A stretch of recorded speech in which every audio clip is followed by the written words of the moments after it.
All right, we're going. Yeah. It's been a while, and a listener told us next time that we have a long absence from the podcast, we're not allowed to talk about that long absence for like a half hour. We can just acknowledge it.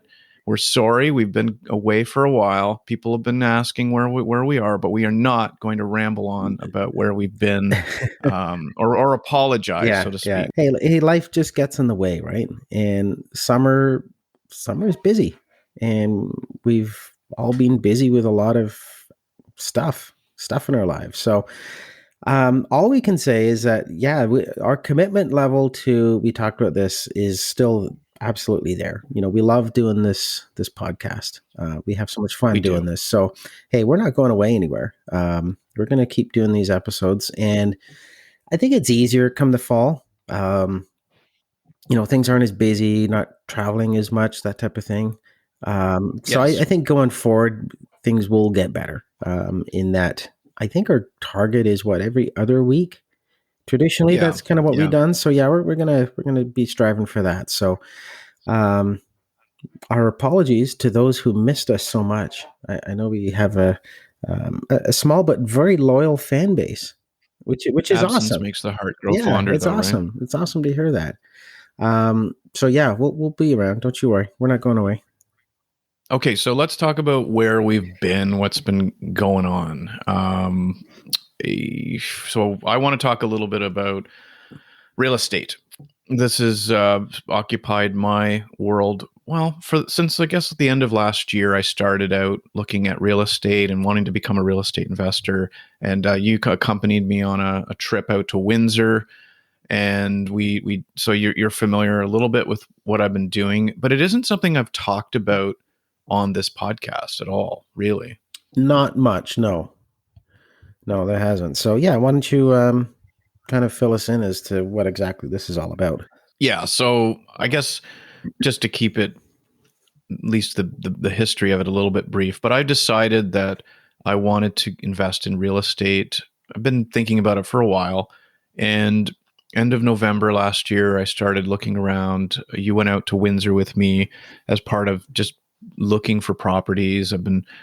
It's been a big journey in terms of what I originally started out looking for and where I'm at now. I guess one thing I want to say is that I spent a few months just kind of flopping around in a really tough real estate market back from, the end of last year into about March, April, when things were just insane. And I decided I needed to get some support. So I hired a real estate coach, and couldn't have been happier with that. It's an investment to do that, but I'd listened to so many people on different podcasts, read so many books about real estate, and none of it was specific to me and my situation. So I decided, hey, I work a full-time job. My wife works a full-time job. I need to we need to get some people that have done this, understand it, and can help us so we don't make some really big mistakes. Yeah, I'm assuming obviously this consultant they're not cheap, but at the same time, you have to look at the big picture and that um, if by gaining this knowledge, I guess sort of prevents you or helps to reduce the likelihood of sort of a terrible real estate deal from happening, then it's paid for itself. You hear so many horror stories about people buying the wrong kind of property or just being in over their heads or not Yes. understanding the financial component of it. So for you to have that confidence and that knowledge, that's awesome. Yeah, 100% agree. It was the reason why I did it. I'd also talked to a couple people who were in the real estate program that I'm in, and just asked them, give me a little bit of your experience. Like, it is an investment, and yeah, you're right. The cost of making mistakes in real estate, which, by the way, mistakes in anything are the learning opportunities. So it doesn't 100% prevent mistakes from happening. You never, or mistakes or challenges that come up you weren't expecting. So it doesn't eliminate that, and you still have plenty of learning opportunities. What I think it does is it just makes it, it helps you go into whatever you're deciding to do. You're going in with more than one person's mind. It's almost like two, three, five heads that are weighing in on decisions you're making. So you almost have like I'll call it a personal board of directors around what it is you're doing. And hey, people pay for people to do their accounting, to do their marketing, and to me, helping me do my business properly is a very worthwhile expense. Yeah, that's a good point in that we readily seek expert opinion. You're right when it comes to doing your taxes or legal opinion or whatever it might be. Uh, so why not do it for real estate? In that this is a huge expenditure and you're taking on a big risk and something that you're not familiar with because this is your first foray into the real estate market here as in terms of an investment property. So it can't be understated as to how important it is to have that knowledge base to draw from. Oh, for sure. And if anybody wants to know more about this, I'm happy to share, who my coaches are, what program I'm in. I'm happy to do that. So email us at wetalked99@gmail.com. I'm happy to personally talk to people about this. And so I guess in terms of what's been happening, I've actually bought two properties. I bought two properties end of July, early August. My one, I'll keep the one that's simpler. I'll mention it first. That's a property I did a joint venture with a person who's in our real estate group, a property in Sudbury, Ontario, which is 4 or 5 hours north of Toronto. 4 hours, yeah. 4, yeah. And I did a joint venture. So I'm actually partnering up with a person who owns a few properties up there. He has contacts up there. He has contractors he knows, property managers. He's very familiar with the landscape in Sudbury from a real estate perspective. From that perspective, I wanted to have a partner that knew an area so that I didn't have to go and study an area which is actually a very strong real estate market right now in terms of what you can buy houses for and what you can rent them for. So I engaged with a joint venture partner, which was a bit of a process, and I'm happy to share that separately with people. And so I closed on a property in early September in Sudbury, and my partner will be doing all the heavy lifting on that. So I don't have to worry about all the moving parts that are going on the Sudbury property. That's going to be mostly my partner up there that's doing that. Okay. Yeah, sounds good. Yeah, you're right. To have that knowledge of Sudbury, especially a place that's 4 hours away, to keep doing trips back and forth, trying to gain that knowledge of a particular region, that's a big undertaking. So yeah, again, what you talked about, drawing upon the knowledge base of others. That's a very smart move. Well, and there's a great book that I learned about through the real estate group that I'm in. It's called Who Not How, which in essence is about, instead of trying to find how to solve your challenges or how to make something work or happen in a certain place, whether it's real estate or your life or whatever, is you connect with people who know what they're doing in those specific topic areas. So this is a great example of where I employed the who, not how principle of this book and engaged with someone who knew that area. So rather than me trying to figure it all out. Mm-hmm. No, it makes absolute perfect sense. And you said you have another property. Why don't you talk about that one? Yes. Yeah, so I bought another property in Trenton, Ontario, which is an hour and about 20 minutes from here, which I have to tell you, after you and I went to Windsor, you and I went once, and I went a couple times with our other friend who's a listener, Jason. Yeah, and Windsor's a 4 hour drive as well, just so you know the context of it. Yeah. Yeah, and it's across the city. I live on the east end of the city, and getting to Windsor means crossing over the city of Toronto, and it's a nightmare. It can be 4+ hours depending on when you go and traffic and all that. So finding investment property a little bit closer to home and also in an area that's more familiar to me, i.e. the east side of Toronto, has been amazing. Also, my parents live out that way, so I've been able to see them a lot more. But I bought a property. It's a duplex, and this property had been on the market for just around the time, just before the market shifted here in Canada. Back in March, I think it was listed. Price was for the property, I thought was too much. It didn't make sense for me in terms of what you could rent it for and what you were going to pay for it. I wasn't going to be able to cover my expenses and my mortgage and be able to be profitable. So I ignored it. And then the price dropped. I think it dropped by about $80,000. And then I decided to go in with a really low offer, about 50,000 under asking. And they came back and met me halfway. I think it was. Yeah. So we met halfway. I had a home inspection done and I was able to negotiate another 10K off the property. And this is again where my coaching support helped me negotiate the price down based on some of the findings from the home inspection. Goes to show that a lot of real estate really is all about the timing. As you said, if you had purchased this back in March, you would have paid a hell of a lot more for this property.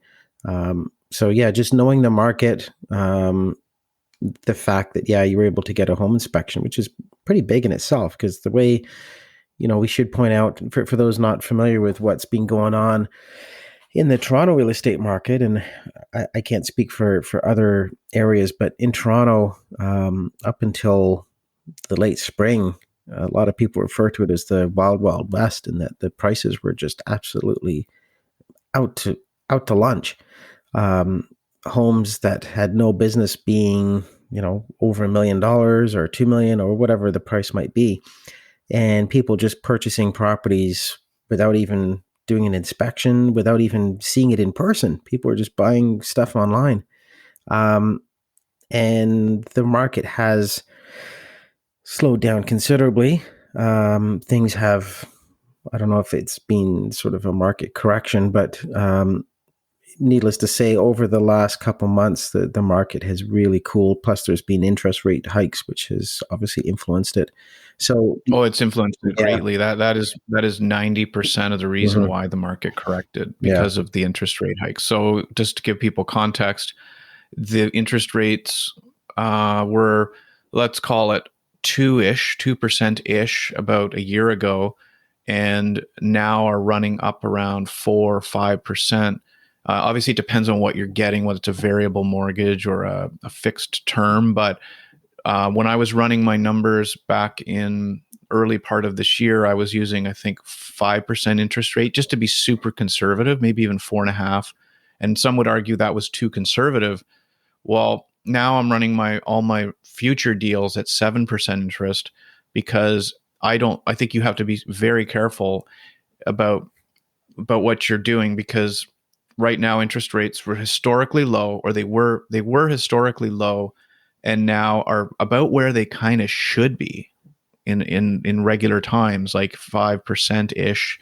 There's probably going to be a little bit more of an increase before the end of the year, and I think it's going to hold. But that's really just to highlight the fact that the market did cool. You're right, and you and I went out to Windsor and saw that property. Remember the property we looked at? Yeah. And we didn't talk about it too much. Well, yeah, I guess this wasn't talked about in one of our previous episodes. I think we've never talked about real estate. No, other than that episode I guess we not. Haven't released where we were that mysterious Windsor episode, which one day we got to release that.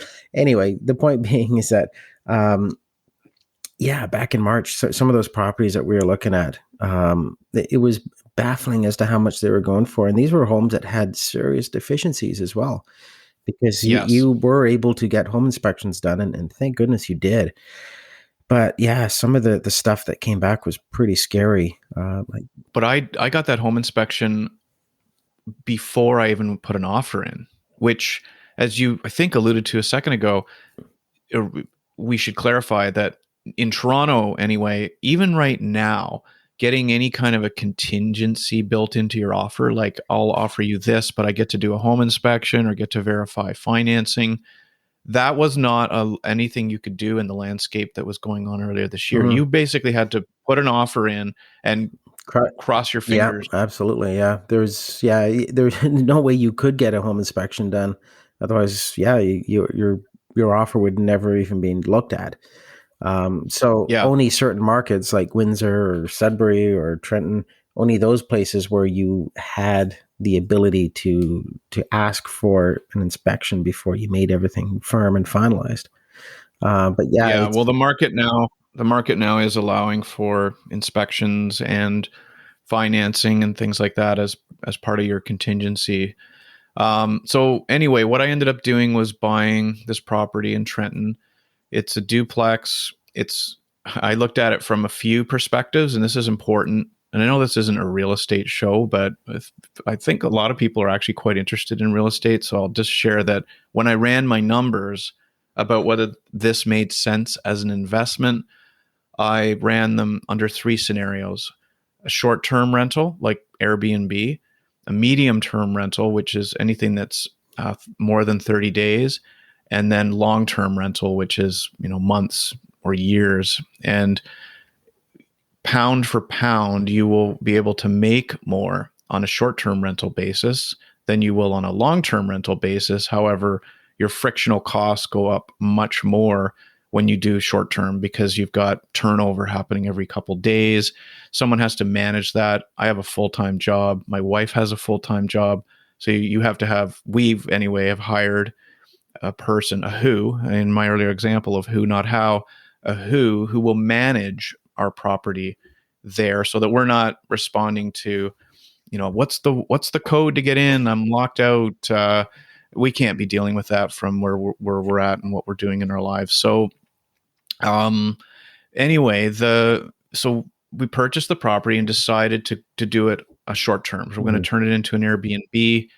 Now, the other thing about Airbnbs is you can't just kind of throw your property up on Airbnb and hope for the best. You really do have to ensure that whatever you put on the Airbnb market or system is a quality property that is going to get good reviews if people rent it. Obviously, you want people to rent it, so it has to look good and has to actually be good. I don't know what your experiences with Airbnb are, but I have seen a few times where there's a listing and then you go to the Airbnb and it's like, oh, yeah, this doesn't quite look like the photos. So Airbnb, I guess when you mention that, it's a sort of similar concept to VRBO, right? But Yep, it's another yeah, platform, yeah, Verbo or VRBO or like whatever it is. I've done Verbo quite a few times, and so far, knock on wood, they've been positive experiences.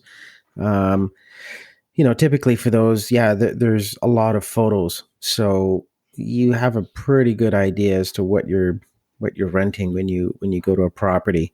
So yeah, that's pretty interesting. The fact that you are looking at it from an Airbnb perspective, because a lot of people, you're right, just think of property as, oh, I got to get a tenant in there, and then they just view it as strictly a long term rental. So um, for you to, I guess, think outside the box a little bit and to take on a little bit more risk in that Yeah, a short term rental, you're going to have certain days where you're going to have vacancies, and if you're okay with your property not making money on certain days of the week, then but it is, as long as it's making money overall, and right. based Yes. on your research, yes, it should be doing that.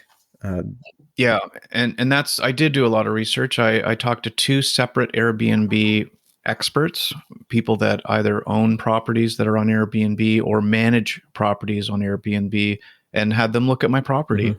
And both gave very strong opinions that the property would do extremely well. So that's why I went that route. I mentioned the pound for pound thing.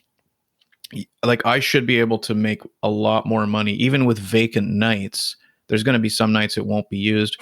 On a pound for pound, night by night versus month by month, I'll make a lot more as an Airbnb than I will as a long-term rental, and I don't have to worry about the long-term rental. This is something that scares a lot of real wannabe real estate investors, I guess, which was I'll count myself among them, is the fear of, oh God, what if I have a bad tenant? Mhm. So with an Airbnb, you're turning over people every couple of days, so that risk factor diminishes. It doesn't say there aren't other things you have to be concerned about. Obviously, you want to make sure that those who do stay are good quality renters, but Airbnb, that's the purpose of it. It's a system that it vets both the host and the guests. That if you're a bad Airbnb guest, you can be rated negatively, and your rating is something that can get you kicked off our Airbnb if you're not a good renter or host guest. So what you're saying is that there's little chance of somebody coming in and trashing your place. I guess it can Well, always happen, but the likelihood would be pretty low, I guess.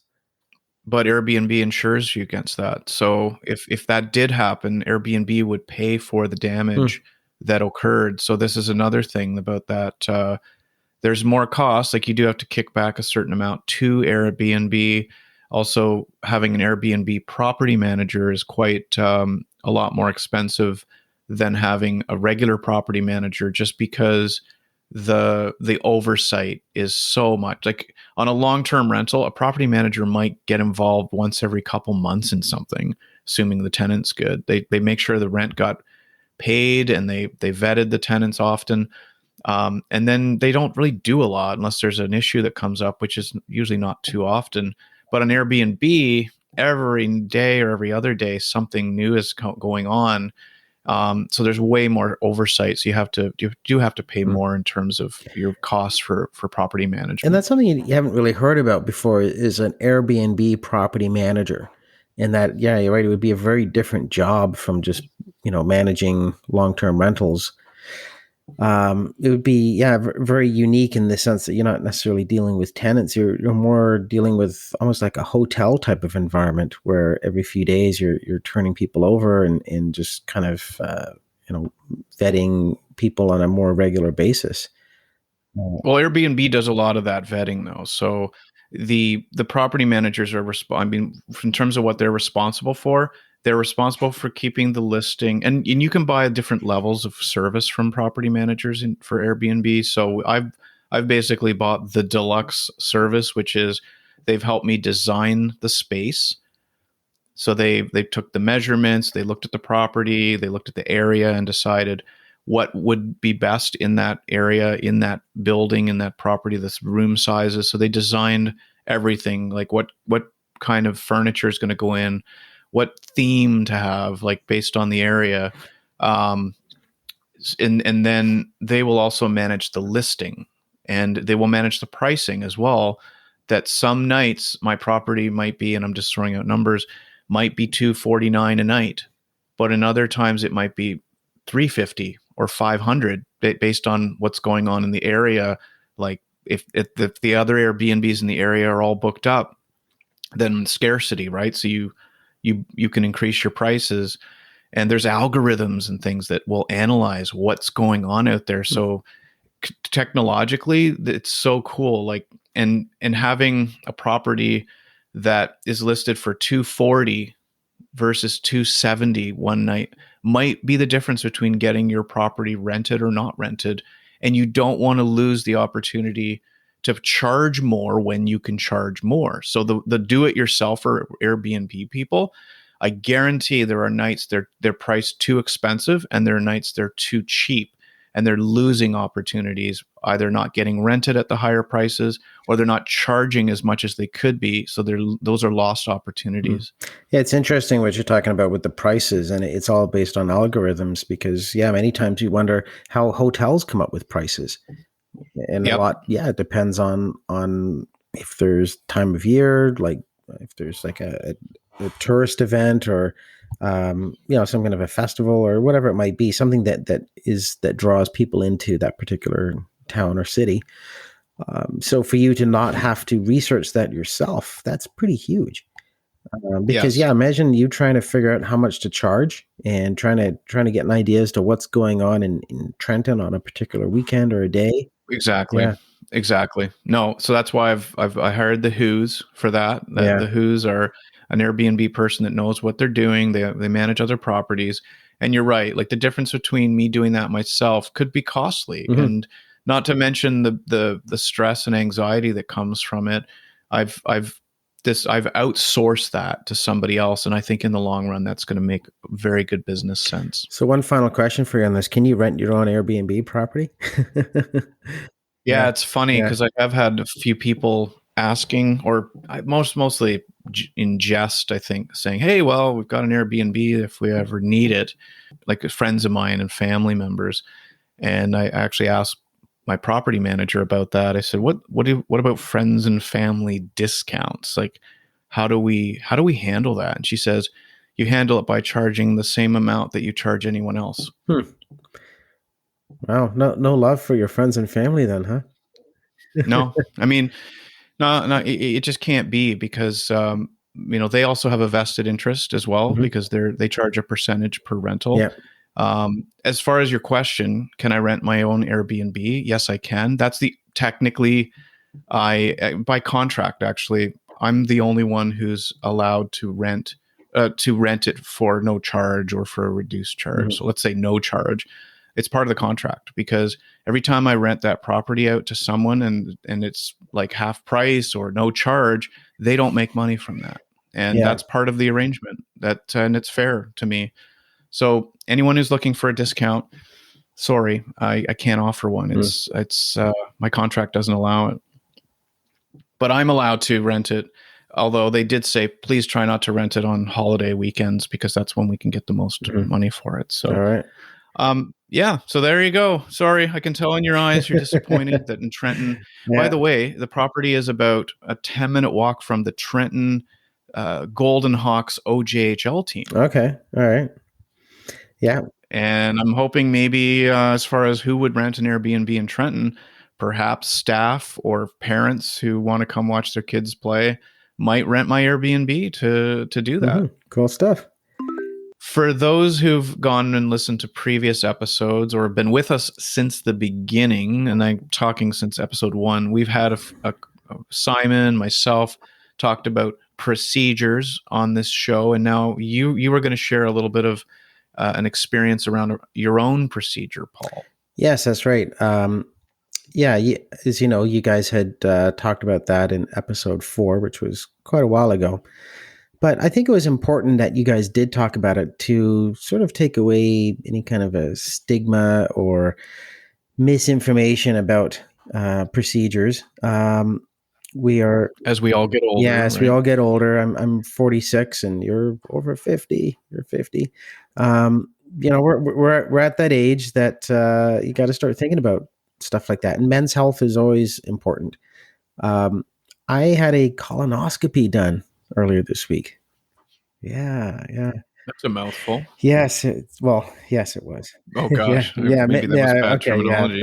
yeah, Jeez. but bad use of words. Yeah, we could come up with a few untasteful puns on that one. But anyway, the point being is that yeah, it's not to kind of gross you out by saying, oh, let me tell you about my colonoscopy. I don't want to be one of those people that talks about operations and procedures and all that kind of stuff. But I wanted to bring it up because for listeners out there, especially men in their 40s or 50s that may be on the fence when it comes to stuff like that, it's important to consider that.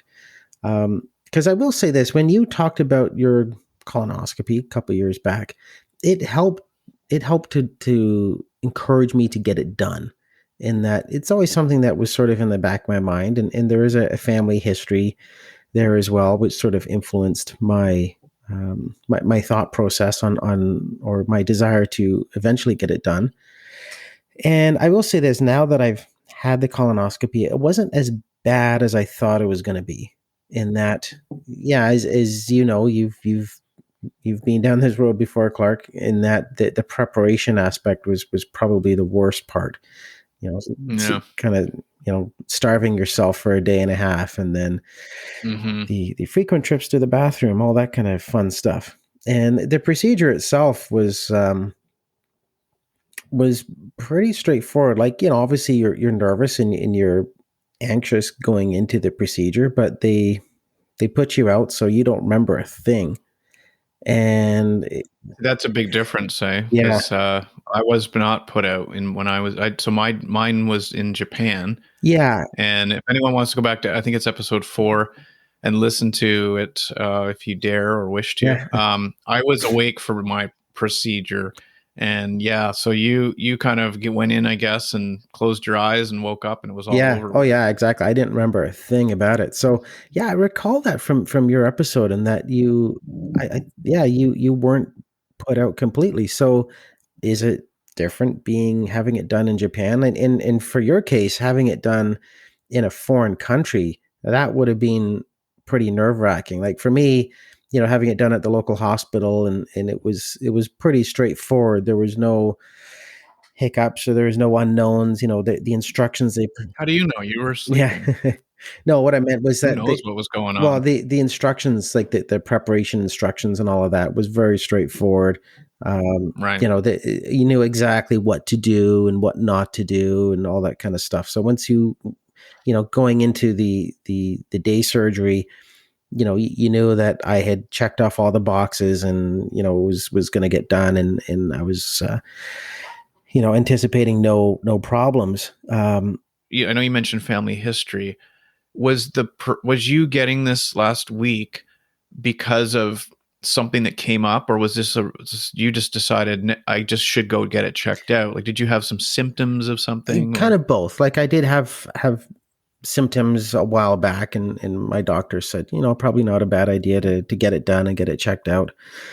But I was sort of a willing participant, in the sense that, yeah, like it's something that I felt that was the right decision, and that I wanted to get it done anyway, just because of other issues, and people that I had, an acquaintance that I knew a couple years back who died at the age of 50 from colon cancer, and he had never been screened before. So situations like that, where it's sort of in the back of your head, in the sense that, yeah, why not get it done? There's no reason why you shouldn't. The one time you decide to not get something done, it can be a very costly decision. So, yeah, the reason why I wanted to bring this up today is just to kind of reassure people, like sort of like a public service announcement, in that if there's anyone who has thought about it, or maybe had some misgivings as to, should I get a colonoscopy? I just wanted to kind of put it out there to say it's not as bad of an experience as people kind of say it is. Yes, it's an inconvenience. Yes, it's not the most nicest, but you'll be glad when you have it done, and it gives you that peace of mind. So, for well, do you have results oh yet, yeah, I or know everything was perfectly clear. So yeah, good to hear? all good news. So I'm happy to say that, and it takes a weight off your chest, knowing that, hey, that's one thing you don't have to worry about. I said, for us that are, late 40s, early 50s, that we're at that age where you got to start thinking about stuff like that. So for any listeners out there, I strongly encourage you to look after yourself, and get the test done, and get a colonoscopy, do what you need to do and you'll be glad that you did it. Paul, I recently was named full-time announcer for the Pickering Panthers of the OJHL. Yeah, that's awesome. We talked about that back in the spring, when you were doing that on a part-time basis, and you were hoping that you were going to be the full-time guy. So it was made official a few weeks ago. So hearty congratulations on that, as the full-time public address announcer for the Pickering Panthers. Good stuff. Thank you. Thank you. Yeah. And briefly, opening night, home opener was on Friday.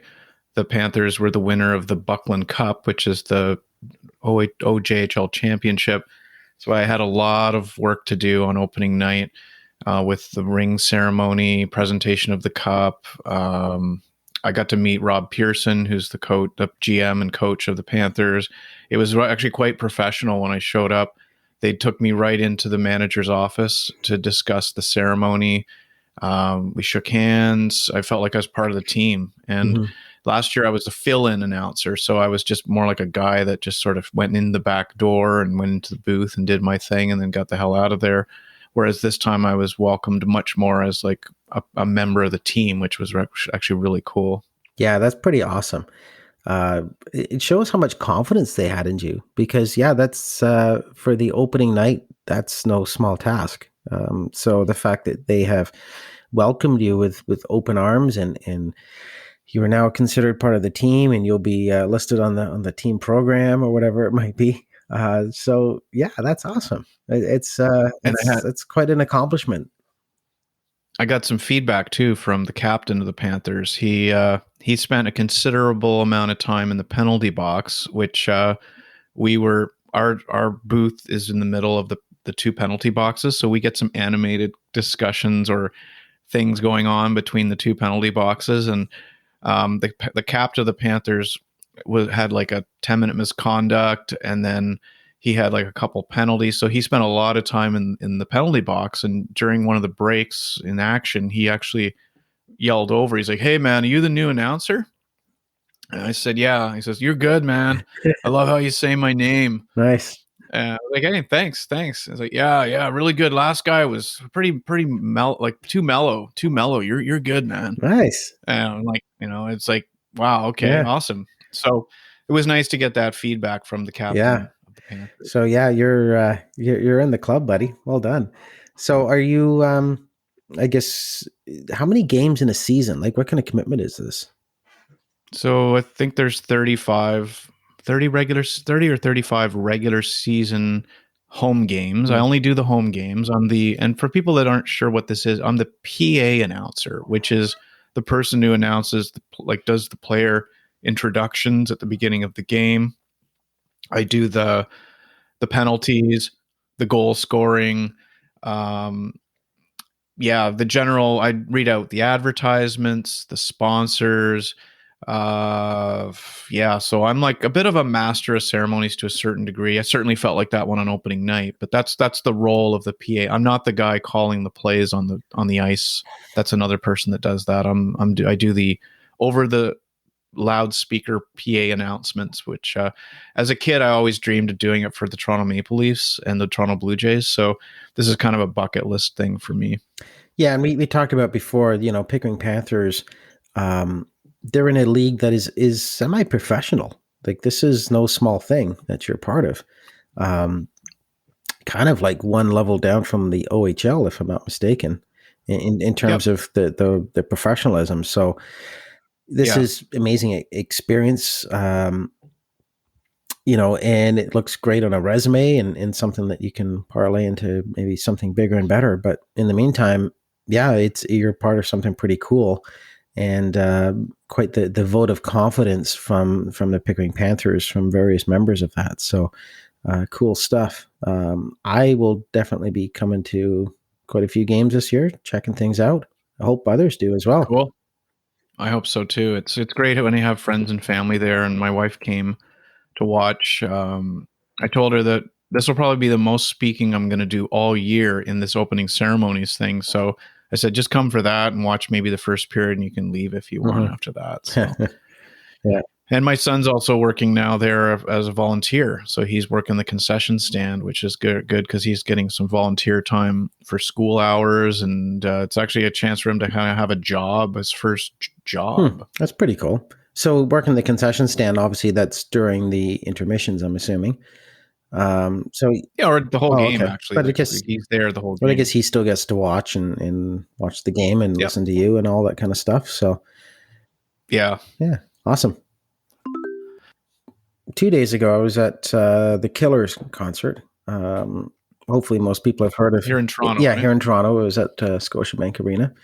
The Killers. Hopefully most people may have heard of them, but they're a pretty mainstream band. Their music is on the radio a lot. So anyway, the point being is that my wife and I went to a concert on Friday night, and in the row in front of us there was a family of 4. Parents had brought their kids, and these kids were probably, maybe like 12, 13 or something like that. And the entire concert, they're wearing those noise canceling headphones. And okay. Or you mean like the ear protection things? Yeah. The ones you put over your head. And, I get that concerts are loud. I understand. And some kids can be sensitive to loud noise, but it was weird. These kids were just like, were so disinterested in this concert. I think one of them was sleeping at one point. And it was. How old are we talking? Well, I said probably around 12, 13 years old, maybe 10. I don't know. It's kind of hard to gauge, but they're probably, in around that age. So they weren't like super young kids, but they were old enough that, they could have been left with someone else, with a babysitter. I don't know, but it just struck me as odd that, first of all, these kids would have these noise canceling headphones, but more so the fact that these kids just didn't want to be there. Like, they were just kind of like, had their head buried and or looking at their phones, or just, as I said, one kid I'm sure I think I saw him like nod off and go to sleep or something like that at one point in the concert. And it's just, okay, concert tickets aren't cheap. Like, let's say they're at least over $100 a person. So to spend $100 to literally drag your kid to a concert that they had absolutely zero interest in being there, I just thought it was a kind of an odd scenario. So, like my wife and I would peer over every once in a while and look at the strange sight of this very peculiar family and these kids that literally did not want to be there. And it just struck me as, why would you bring your kid? Like, why would you bring them out to something like that?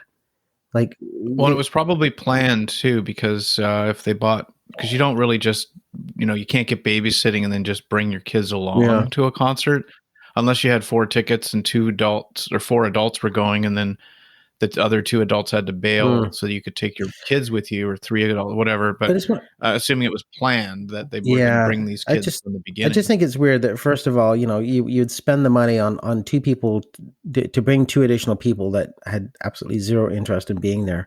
So, from a money standpoint.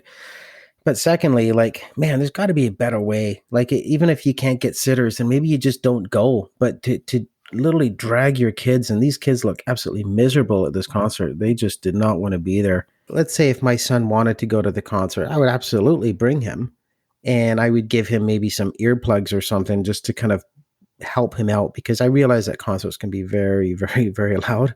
I guess. So you had no problem with the fact that these kids had the ear protection on that way? That isn't a criticism. No, not so much the ear protection. Well, okay. Well, hold on a second. These were noise canceling headphones.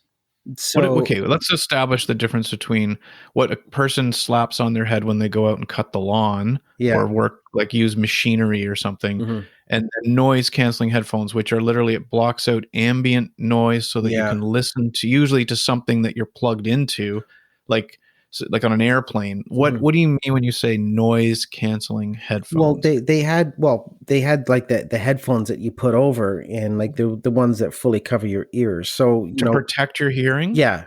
So these the ones you throw on in, like, when you're cutting the grass or something. Yeah, exactly. Yeah, like these, you see them a lot. I know a lot of parents use them. Yeah, for kids to protect them from loud noises. So I understand the concept of the noise canceling headphones, but the thing is that you're at a concert, and if you're canceling the noise, then what's the point in being there? Well, you can still hear it. It's not like it's muted. Yeah, it just takes the edge off. True. You still hear the. Yeah, assuming you can still hear the music, I guess. You can. Like, because my wife and I, we had debated bringing my son to the concert. Who's 11, who would have been around the same age as these 2 kids.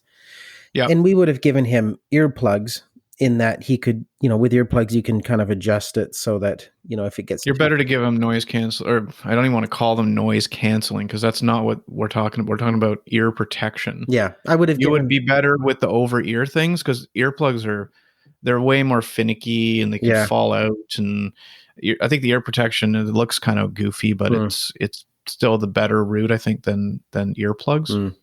Well, either way, we would have given him some kind of plugs or something, because I realize it gets noisy. But the whole point is that these kids were so miserable looking sitting at this concert. I just thought it was strange that, first of all, you'd spend the money to drag them out, and secondly, they're at an old enough age that they could have stayed at a friend's house or relatives somewhere other than being at a concert and looking absolutely miserable and not having any desire to want to be there. So it was just an odd sight. When you're at a concert, everyone's, up and dancing and just kind of into the music, into the scene. And then you look over this aisle and you got these 2 kids with like this, miserable look on their face, with, feeling sorry for themselves that their parents dragged them to this concert.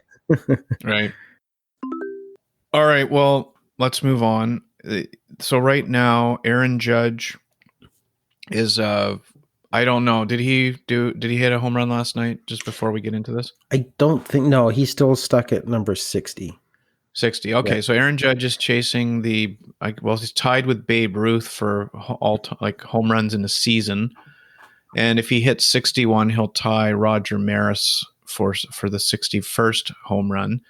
And there's been a lot of talk about if he hits this ball and it ends up in the stands and a fan gets it, what should be done with that ball? Like, it's going to be a very meaningful ball for Aaron Judge. Also, Albert Pujols just hit his 700th home run, which breaks a record for, I think, the most home runs by a Hispanic player, or certainly a Dominican player. Mm-hmm. And so the debate is like, what about when the ball ends up in a fan's hands? Should he just give the ball back to the player? Should he get compensated for it? How much should he be compensated for it? So my question for you, Paul, is if you're sitting in the stands at Yankee Stadium, because I think there's a difference between whether it's at Yankee Stadium where that's the home team, or he plays for the Yankees, or if it's in Toronto. If you catch that ball and don't get pummeled by the 1,000,001 Yankees fans who are going to want that ball, let's say you get it and you're safe. Do you just give the ball back to Aaron Judge when the staff member from the Yankees approaches you and says, "Hey, Mr. Judge would really like that ball back. Could you please give it to us?" What would you do in that scenario? For me, because especially when it comes to baseball, I appreciate the true, the history behind the game. For me, yeah, if a player wanted that ball back, I would probably, I think I would offer it. I think part of me would also expect that the team would give something, and normally they would. I think in every circumstance where someone sort of gives back a momentous, a ball or whatever it might be, depending on the sport, typically it would be the team that would say, we'll give you something in return, like we'll get Aaron Judge to sign a bat for you or something like that. Right. So yeah, I don't know if there would be maybe an expectation that you would get something in return. So yeah, it's interesting. How much is this thing worth, though? Like, is it worth hundreds of thousands of dollars to somebody? Like, so if you're just going to get a signed an autographed bat back from Aaron Judge for breaking for tying Roger Maris's record, or breaking Roger Maris's record, is a signed bat enough for you? Like, what else? I don't know. It seems like that's a tough question, because it's interesting. Again, you asked that because I'm looking at an article here. This is on The Score, and the article is about, obviously, Albert Pujols and the 700 home runs. And it says here that Pujols isn't worried about the number 700 home run ball. He was quoted as saying, "Souvenirs are for the fans." So yeah, Albert Pujols said that post-game Friday after he hit the home run. And he said, quote, "I don't have any problem if they want to keep it. If they want to give it back, that's great. But at the end of the day, I don't focus on material stuff." He says, "The fan who caught the ball," and this is at Dodger Stadium where he hit the home run. Which is not the team he plays for. So he was in an out-of-town stadium, visiting stadium. Yeah. Yeah, this was out of town. He says, "The fan who caught the ball for number 700 got it authenticated and left the stadium. The man was approached and presented offers by the Cardinals, but intends to keep the ball. And some believe the ball could be worth as much as 6 figures." It says, quote unquote, "I think it's a solid ball. Somebody in St. Louis could be excited about that.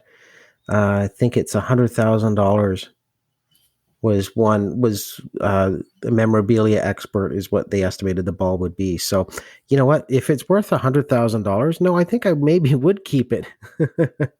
Keep it and then sell it, or try to get someone to pay you for it. Yeah, sell it to a collector or something like that. Because for if that ball I caught was worth $100,000, then I think I would want compensation for that, versus just kind of handing it back and walking away. I find it interesting that they actually authenticated it for him, without him agreeing to give it back, and I wonder what the procedure is for that. No, I think that's automatic in that baseball, Major League Baseball does that automatically for anything, any kind of a souvenir or a collectible item that has some kind of a significance to it. So Yes, yeah, I'm sure some kind of an official person went over as soon as the guy caught the ball, and they would have authenticated it for him. And but that's that not for him. It's for the ball and for the player that for it's authenticated. exactly. Yeah, they would have done that to protect themselves as well, so that there is only one authenticated baseball out there that Yeah. signifies it's the 700 home run ball. Because, Yes. and as the person who caught the ball, you'd want it authenticated anyway, so that you know that it's the real deal.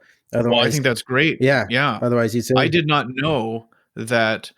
I know they authenticate because if someone, you see it all the time, someone mhm, gets their 100th hit or 100th home run, they throw the ball over and you see the team collect it and bring mhm, it to the back room somewhere where someone nearby puts a sticker on it mhm, and verify, puts it into, it's actually a process for sure.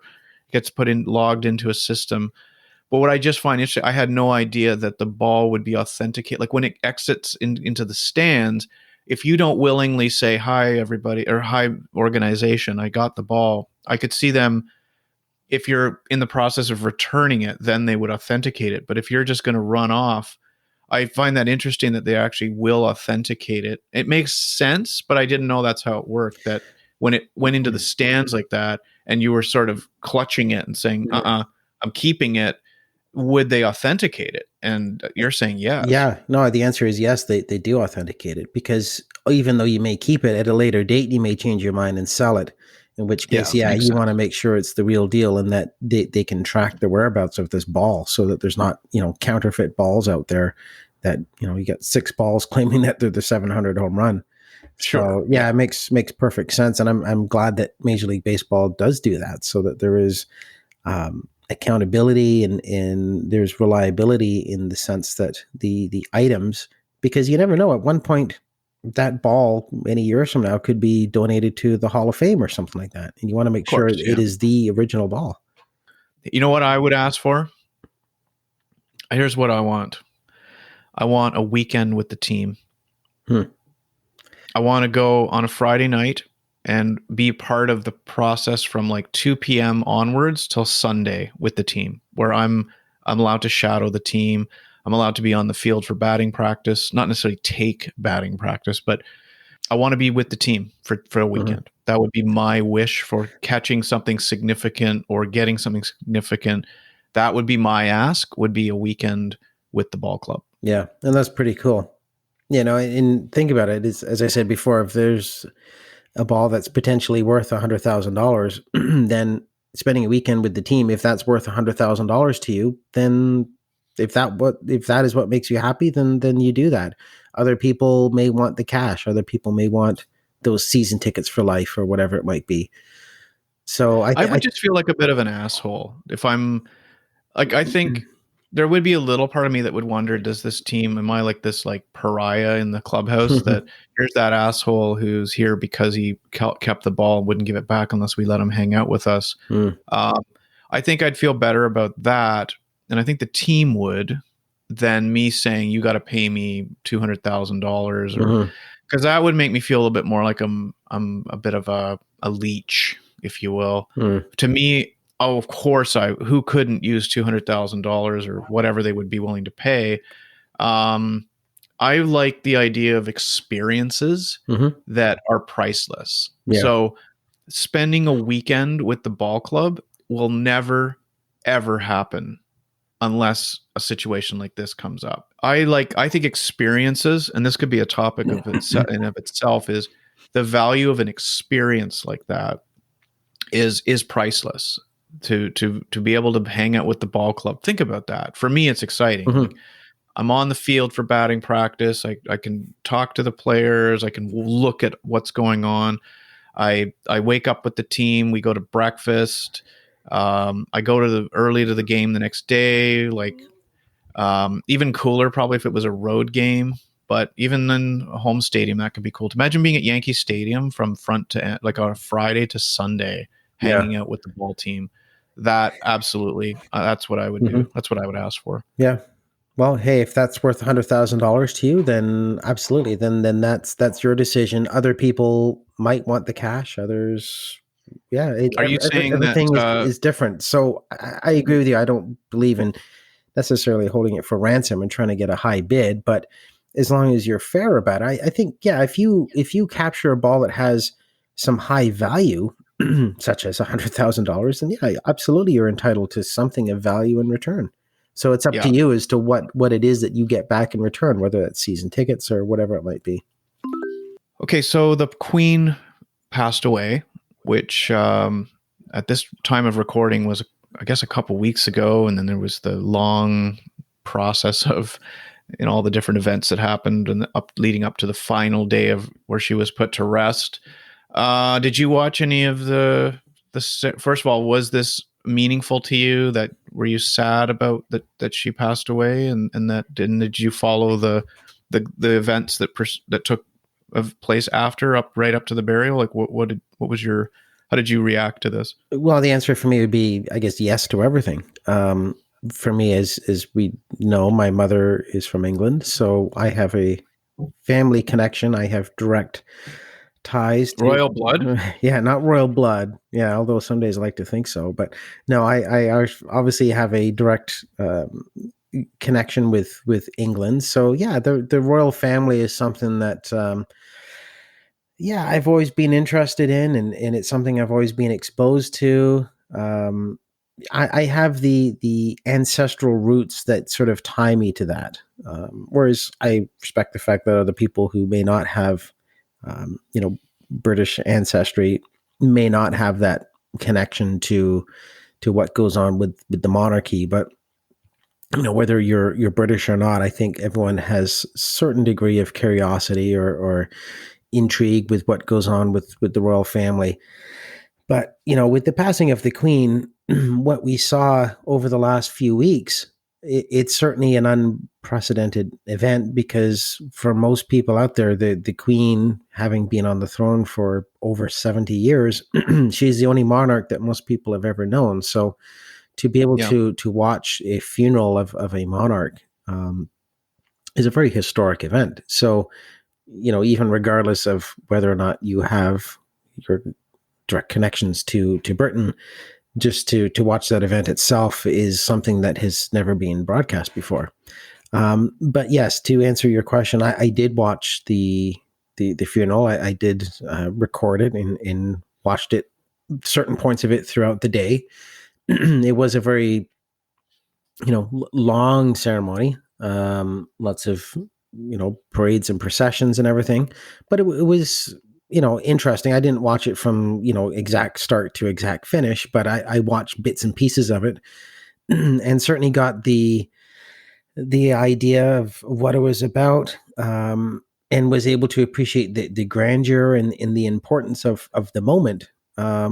So yeah, it was a very interesting and poignant event. How about yourself? Did you watch any of it? I didn't really watch much. We don't have cable, so my only way of following this would have been, I know YouTube broadcast the events, so we don't have cable. I mean, my reaction to her passing away, I think, goes back to what you said. She's the monarch that's been in power for my whole most of my parents' life, my whole life. My parents' parents would have known who the Queen was. And I think she would have been in power when certainly when my father's mother was alive. Absolutely. So there's that significance that, I mean, since the early days of elementary school, seeing her portrait on the wall and being told why it was there, it goes back to my young days. So she's been there in the background. I also watched the series The Crown, which, whether it's how real it is, who knows, but it still gives you some peek into what life might be like for the royals. Of course, we had the whole Diana funeral, which was 30 years ago now, almost. God. I watched that one from front to back just because it was same here. so that one I watched just because it just seemed like a different time back then. My life, we had cable, and that was a shocking death. Like that was really shocking. And I think I sought the funeral almost as a way to, it sounds dramatic, but come to terms with it to a certain degree, just because of how shocking it was. And I would say the Queen dying kind of showed up out of nowhere. Like, yeah, she's 96 or was. Hmm. So I think everybody knew the day was going to come. But for me, I was sort of measuring it up against the Queen Mother, who died at, I think, 101 or 102. So I always thought the Queen might have had a few more years left in her. So when she did pass away, because there weren't really a lot of talks about her health, at least that I had heard about. Well, nothing you that didn't get like a yeah, nothing that was imminent until it was actual the day of that they said that she yeah, wasn't doing well. exactly. So no, I didn't watch it. I did watch a few minutes of some of the of the pieces, and um, I don't know if the BBC version or whatever you were watching had anyone speaking, but in the YouTube broadcast, nothing was being said at all. It was just like, it seemed like it was just a stream. Was there like anyone talking through the broadcast of it, or was it complete silence? So I was watching it on CTV because I do have cable. And yes, there was obviously commentators and interviews and all that kind of stuff. So yeah, I think when you have commentators and so-called royal experts and people offering opinions and just to kind of explaining, some of the ceremonies and what goes on, I think that Right. that helps to make people understand as to the traditions and the rationale behind certain events and things that go on within the very long funeral procession, because obviously it's a funeral procession like no other. I think most people, I'd say, were pretty interested in what was going on, and maybe shows like The Crown might have something to do with that, because I think that drew a lot of people in to have a renewed interest in the monarchy, in the royal family. And we've talked about The Crown in previous episodes, and when we what we're watching segment, because I'm a big fan of that. I've watched every episode of The Crown. So yeah, to have the Queen passing, it was a big deal, and it was a big deal to Britain. A lot of people make a lot of comments about, is the monarchy, is it diminishing? But if you take a look at the lineups of people that were were lining up to pay their respects to the coffin when she was lying in state, 24-hour wait, if not more. Like it was, they're showing like the length of these lineups, and it was absolutely incredible. So the millions of people that were engaged in this royal funeral shows that I think the monarchy is still very much alive, and people still care. We were going to talk in a previous episode about Shinzo Abe. He is the prime minister of Japan that was assassinated, I guess, a couple months ago now. Mm-hmm. And I actually was Googling what the cost of the Queen's funeral was, and the first article that came up was that Shinzo Abe's funeral will be more expensive than the Queen's. Really? Yeah, roughly estimated in US dollars to be $15 million spent on the funeral for Shinzo Abe, whereas the Queen's funeral, I'm looking here at figures of around $7.5 million. They're saying, which actually I thought seems low. I don't know if that includes the security and all that, because I would have thought this would be like $100 million type of expense. Yeah, because I think the security component would probably be the most expensive part, especially when you have all those heads of state that attended the funeral. But I guess a lot of heads of state would incur their own security costs. But yeah, so maybe it's just for the, like, maybe I don't know if it includes that part, like the public infrastructure aspects of. Mm-hmm. It says here, for reference, the 2002 funeral for the late monarch's mother, Queen Elizabeth, was estimated to have cost over $950,000 for the lying in state period and $5 million for security in total. So that's back in 2002. So I got to think that that is going to be significantly more expensive. But that, Mhm. not to take it off on a tangent, but there's a lot of outrage in Japan apparently about the fact that Shinzo Abe's funeral is going to be costing I guess the taxpayers there 15 million roughly US dollars, which is probably a lot more than what they're spending on the Queen, at least when you're comparing the apples to apples of whatever that figure represents. So let me understand. So Abe's funeral, his state funeral, is being held this week, right?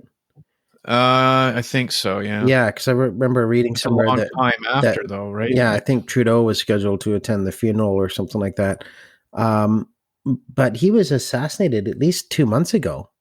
So I wonder Yeah, why there's such a delay.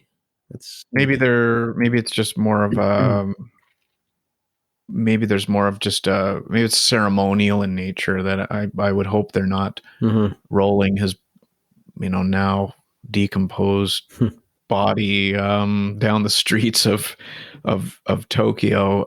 Sorry to be crude, don't mean to be offensive, but maybe it's more ceremonial in nature, more of a recognition of it than actual Yeah, burial. But I don't know, I could be wrong. yeah. But yeah, it just strikes me as a bit.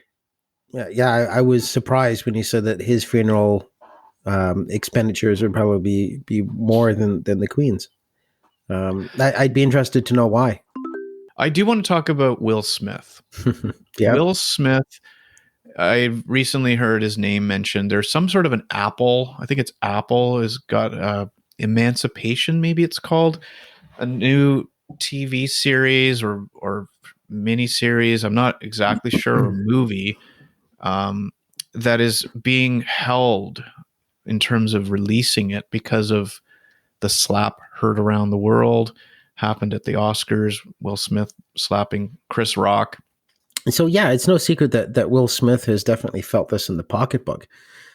There's been a lot of projects that he's been dropped from, both Yeah. projects that he was set to star in, and also projects that he was also going to be producing as well, because he's quite a prominent producer behind the scenes within Hollywood.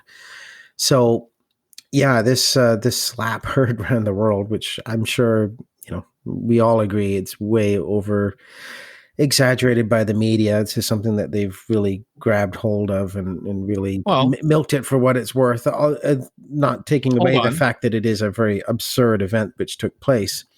Okay, well, But hold on a sec. So okay. So maybe to some people it hasn't been exaggerated by the media. So let's just take that for a sec. Are you saying that, like, was what happened to Chris Rock, what Will Smith did? Do you believe that him being kicked out of the Oscars or the Academy or whatever for 10 years or whatever they've done, and that now the backlash, do you think that's fair? yeah, I agree that there has to be accountability for his actions, and to kick him out of the Academy for 10 years. Yeah, I guess that's probably the right call, because you have to make a statement to state that that kind of behavior is unacceptable at a live award show. But it's weird that I think that a lot of these studios have decided that Will Smith, should be penalized, and that shouldn't it be the fans, shouldn't it be the general public to decide whether or not they still want to see Will Smith movies? Like, to some people, okay, yeah, I may not agree with what he did, but it doesn't necessarily mean that you're going to stop watching his movies. I like Will Smith. I think he's a good actor, and typically he's in good movies. Like, he does quality stuff. So I don't think that would deter me from watching any of his movies. I wouldn't say, oh, I'm not turning that movie on because Will Smith is in it. That's my judgment call if I want to see him. But to a lot of these studios that are just dropping him like a hot potato, I think that's very sort of unfair. I think that the man kind of should be judged based on what he did, and let's move on. Let's not keep harboring this. Well, so what's basically happened here is Apple is now saying they're going to release his movie Emancipation in December, and the consensus, well, So I guess I want to ask you: should this movie be released? Yeah, why not? Why Um, wouldn't it be? okay. Yeah. Well, will it just be ignored? Will people not watch it? And is it better for Apple to maybe hold on to it for another year and wait till the dust settles a bit more? Well, that's a gamble on their part, but you just don't know. If it's a good movie, then people either, let people make that decision themselves as to whether or not they want to watch it or not. For me, it's not going to affect my decision. If it looks like a good movie, I'll watch it. And So you won't be there. So will you be there thinking, you'll think of the slap incident. Will that overtake the viewability of whatever you're watching? I don't think so. Yeah, it's obviously going to be he's always going to be labeled with that probably for the rest of his career, or certainly a good many years. But as someone that likes Will Smith movies, and he is was a popular actor leading into this, we don't know how he's going to fare going forward. But until the studios release one of his movies, they don't know how the public is going to react. Um, so for example, I guess the most recent movie he did was King Richard, which is about Venus and Serena Williams, and he was excellent in that. He did a fantastic job. Right. So judge the movie for what it is, and okay, he slapped someone, so yeah, obviously it was bad behavior, but it doesn't necessarily mean he's a pariah, and doesn't mean that his movie should be boycotted from now on. I think he is kind of a pariah, to be honest. Well, we don't know. And until some of his movies come out, we don't know how people are going to react to it. No, but that's different than whether he's a pariah or not a pariah. Like, to me, that what happened there makes him a pariah. Mm. I think there's more history to it that is underneath it that we don't know about. Oh yeah, you're right. It probably is, yeah. So I think will he ever emerge from the ashes of this and be able to continue on business as usual? I think so. Yeah, I think eventually he will. Like, it's going to take some time, but people will move past it. And trust me, there's people that have done a hell of a lot worse and have been forgiven. People that have been mixed up with, sexual abuse scandal or drugs or whatever it might be, abuse, and they get forgiven. So, for what Will Smith did, the only difference is that it was on live TV. But for what he did, probably wasn't that much worse than what a lot of other people in Hollywood have done. So I personally think it's been made way too big of a deal, and that it's time to stop talking about it and move on. We've talked about Facebook pages, Facebook in particular, neighborhood Facebook pages, and some of the weird things that get posted. Very quickly, I saw a post on my neighborhood Facebook today. It was a picture of a fox on a front lawn, and it was saying, "Oh, so cute." And it made me think, if that was a coyote or some other sort of animal that maybe isn't considered cute, would we still call it cute? And is it okay that the coyote's sitting on someone's front lawn, or is now call animal control, call the police, shoot the thing, apprehend it, or by the nature of the fact that it's cute looking, gets it a free pass somehow? Yeah, I think it probably does get a free pass because of it being quote unquote cute. I think that a lot of these neighborhood Facebook pages do make such a huge deal out of about a lot of these animal sightings. Where I live, it's the same story where I am, where somebody goes on and says there's a coyote sighting or there's a fox sighting or whatever. I think people way overreact. Yes, I realize that there is sometimes incidents that do happen, but it's pretty few and far between. But yeah, I guess you're right that the whole cute versus menacing, it is a bit of a debate there, because I'm sure that if it was if you saw a hyena on someone's front lawn, it would be a huge spectacle. Now, in fairness, if a fox is a more docile animal versus a coyote, maybe it's fair to call it cute. But I think the point I'm making is that ugly animals, even if they're not dangerous, they don't get the same cachet as a cute animal. So, like a baby raccoon, for instance, will be endeared and any baby animal, but if it's the adult version, then it's seen as something sinister. So I guess I just wanted to point out that just because an animal's cute, does that mean it's a good thing? And why does it get the deserved attention, or why does it get attention? Yeah, exactly. It's like, I guess, like humans, right? The good looking people get all the attention. Yeah, maybe so.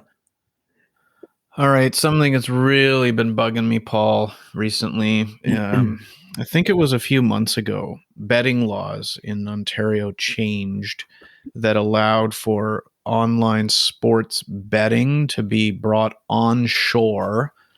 And I didn't look up the history of it. Get our producer maybe to pull it up for us.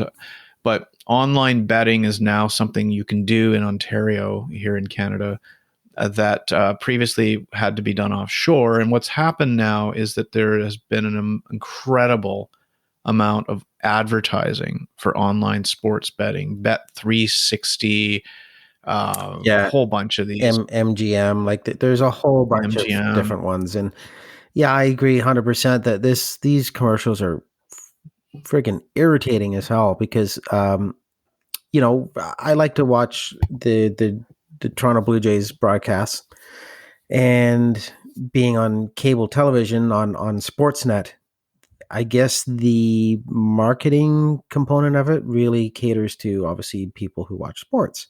So for whether it's hockey or baseball or whatever it is you're watching, seems like every commercial break there's at least one of these commercials that's plugging one of these gambling sites. And these commercials are very repetitive and kind of stupid in some ways. But yeah, it's a very irritating feature that has yeah, you're right, because of recent changes in the laws. These commercials are absolutely bombarding you, and I guess it's because these commercials have an unlimited budget. If you look at these commercials, they've recruited a lot of top Hollywood celebrities, like Jamie Foxx, Aaron Paul. I think Wayne Gretzky does one. I've seen a few other celebrities that are involved in this. So the celebrities are paying top dollar for them to appear in these commercials, which, maybe adds a bit more credibility to them, to the average person. But yeah, they're everywhere. And it's not a good thing. Like it's becoming where is betting on sports now, it's considered to be that mainstream. Yeah, that's a good point. Mainstream. I think that's the whole purpose of these, because these types of commercials is it's trying to bring a normalcy to being someone who gambles online. And I've personally, as much as I hate these commercials, it's infiltrating me a little bit in terms of, maybe it would be interesting to bet on how many strikeouts Kevin Gausman gets in a game, or like it's starting to infiltrate a little bit. And that concerns me. It's interesting, our previous discussion about the cute versus cuddly. So many years ago, they made a big deal about getting rid of cigarette ads and stuff like that. How is this? Yeah. This is really not that much, almost is equally as harmful, because you are introducing a broader audience into the whole gambling world. And there's a lot of danger and a lot of destruction that gambling can bring upon you. So if you are appealing to a broader audience and drawing more people in that normally may or may not have an interest in gambling, that this could lead to a serious issue down the road that nobody really talks about that much, is the dangers of gambling. Like, it's not just gambling in casinos, because that's front and foremost in your face, but you don't see the online gambling. And that's sort of like the hidden dangers, because there's a lot of people that could be putting themselves into an incredible amount of debt, putting stress on their personal family lives, mental health. It's a Yeah. slippery slope, very dangerous to make this so mainstream now, and every other commercial has something to do with gambling. It's not a good thing. And two, they, the disclaimer always comes in at the very end of the commercial saying, please gamble responsibly. If you have a gambling addiction, you can call CanX or I forget the name of the company. And there's a little fine print at the bottom of the screen with the phone number to reach these people. It's just a throwaway, right? Mm-hmm. It's like, you might be addicted to this. And by the way, there's some support by calling this 1-800 number. Mm-hmm. And then they just kind of ended at that. So what annoys me more than anything, though, is that now I'm having to listen to sports broadcasts. It hasn't made it into the games. Like Dan Shulman, who is one of my favorite broadcasters. I've never heard him mention anything about some of this gambling stuff, and I would imagine it would turn his stomach. And he's probably told Sportsnet, "I will not do this." But other shows, like sports shows, where it's like a host and a co-host, are actually bringing these into the broadcast mm-hmm. and saying, what's the over under on this game? Yeah.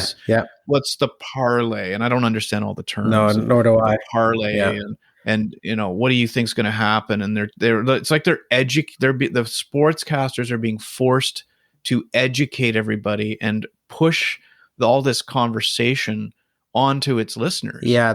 And I'm really getting pissed off. Yeah, no, that's a great point, because they do that prior to baseball games. Because if you watch the for Jay's broadcast, I think that the pregame show, there's a short segment right before the games where they talk about the betting line, and it's also done on the radio broadcast as well on the Fan 590. There's segments where they just talk about the betting component. And I realize that there are some sports that betting has always kind of been there, like football. People seem to bet more on football than any other sport. But now baseball and hockey, especially, that's sort of being brought into the fold as well, where people are betting on every single aspect of the game. And you're right. The fact that it's being, I guess, sort of merged into the everyday programming, where, the whole over under and the parlays, as you said, I don't know what parlays mean either, but I don't want to know. I don't want to know. I don't care to know. But yeah, it's so mainstream now, and it's such a dangerous precedent. But it's so irritating to have to be exposed to this. I'm passionate, almost passionate enough about this to want to almost create some kind of movement to stop it. Yeah. I'm serious. Like, you're right. They wouldn't put smoking commercials on. They are even limited on what they can do with like alcohol, and obviously there's beer commercials and other things. But why is it they can't advertise smoking, which I think is a very good reason why they shouldn't. The gambling has destroyed more families probably than smoking has. Well, and why should it be given a pass? I don't like it. It comes down to the money, because the government isn't going to do anything to stop that.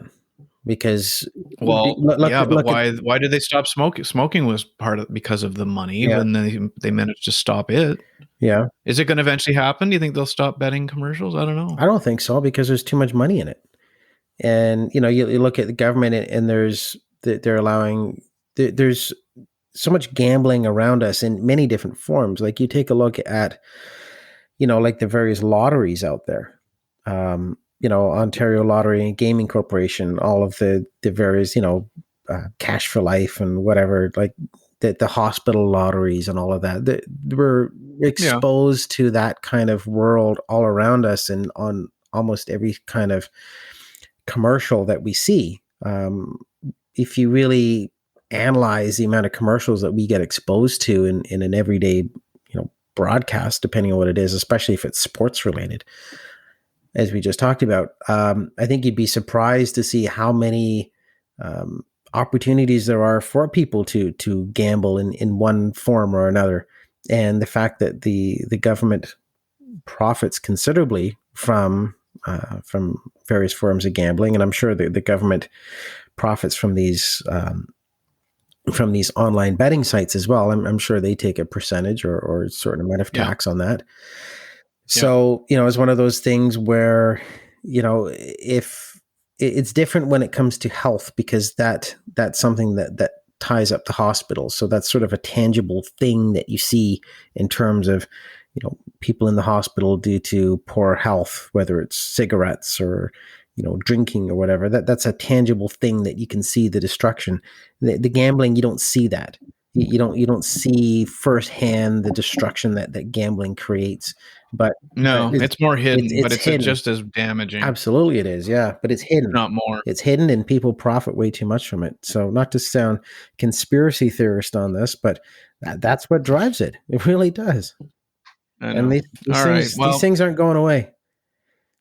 Well, they better. Yeah, they better go away. Yeah. I want to see more people taking a stand. More on this. I might start a movement. Yeah. So does that mean that Bet360 is not going to sponsor? We talked about this. Absolutely not. Right. Stay away. Put the line in the sand. No betting websites. I'm not pandering to money. No way. I'll just continue to lose hundreds of dollars a year funding this podcast on my own. All right. What we're watching. What are you watching these days, Paul? What I am currently watching is a Netflix mini series. It's called Dahmer, as in it's about Jeffrey Dahmer, the mass murderer. This was back in the early 90s. He was for those who may or may not remember him, but yeah, look him up to refresh your memory. But yeah, he murdered. What is the name of the show? It's called Dahmer. So Dahmer. Yes, because some people call him Jeffrey Dahmer. Yeah. But it's actually Dahmer. And for a serial killer, we should be getting his name right. Which you did do. Yeah. You do know it's Dahmer. Yeah. So this was a series that just recently got released on Netflix. Came out, I think, within the last week or so it was released. And yeah, it's got a lot of attention and a lot of support from critics saying that it's very accurate and very detailed and certainly very graphic. Is this called Monster? Yeah, I think so. Yeah. Monster. The Jeffrey Dahmer story. Okay, yeah. There you go. So yeah, thanks for correcting that. Netflix, yeah. So yeah, he was the mass murderer that he targeted a lot of men within the homosexual community in Milwaukee, I believe in the early 1990s. And, the very graphic detail of how he stored body parts in his apartment. Yes. So needless to say, this isn't a feel-good show. It's very intense. But for some it might be. It is. It's so well acted. It's so creepy as well. It is such a creepy show. But it's one of those things where it is an excellent. Well, so far I've only watched 2 episodes, and it's really good. Like I will recommend it. But it's one of those things where after you watch an episode, you got to watch a comedy afterwards to bring you back out of it.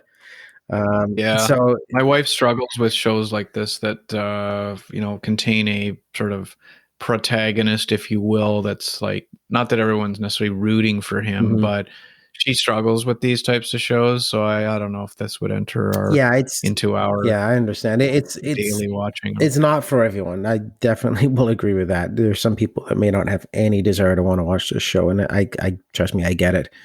But it's so well acted. The lead actor, a guy called Evan Peters, plays Jeffrey Dahmer, mm-hmm. and he's phenomenal mm-hmm. in this. Very, very good. So if you're wanting to watch something that's if you're into that, like the whole true crime, it's a really good series. But just keep in mind that it's a heavy topic, so brace yourself for it.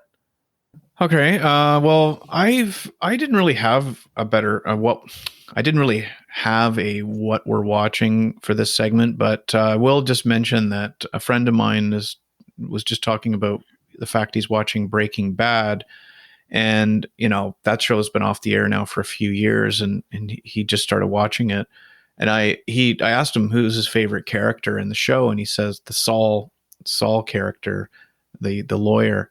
And so I said, well, you know, he has his own show, Better Call Saul, that's a spin-off, which is like a prequel, I guess, to the series. And I just want to say I have watched, I'm up to date on Better Call Saul, except for the most recent season that's being now released in weirdly that I can't get access to it yet. And I think until the whole season's out, I think they changed some of the rules.